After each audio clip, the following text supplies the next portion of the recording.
Can a marriage license search save you years of agony? I had recently gone through a divorce, and about 1 year later I decided it was time to play the field again. Being a born-again bachelor, I found it difficult going to bars and clubs to find a date. I'm not horribly unattractive, but rather I was much older, sometimes more than 10 years apart from these bar patrons.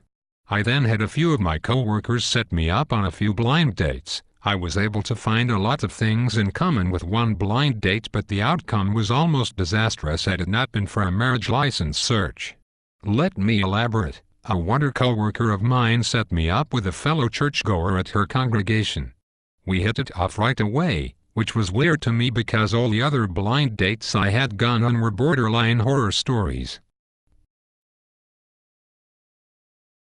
At the end of the date, I Facebooked that I had a wonderful time, and many of my friends were anxious that I finally had a winner after telling them the horror stories of a 38-year-old man trying to get back on the saddle.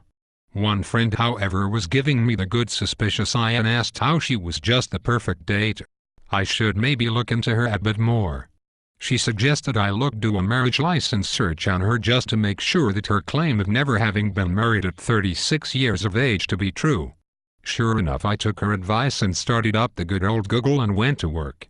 What I found with the Google searches surprised me. First of all, it took quite a bit of digging and a few hours of research to happen upon the proper databases that listed the marriage records of people. These databases are available to any normal person, but are just very difficult to navigate and happen upon. It took quite a bit of work to finally find the gold nugget information that this wonderful date was not only married once but at least 11 times. There could have been more, but I couldn't spend hours searching this date's sordid past. Digging through pages upon pages of Google results was tiring working. I'm not a researcher. I did find out how a marriage license search gave me insightful answers. However, if you really want to skip all this research, you're better off going to www.publicrecordsgov.info.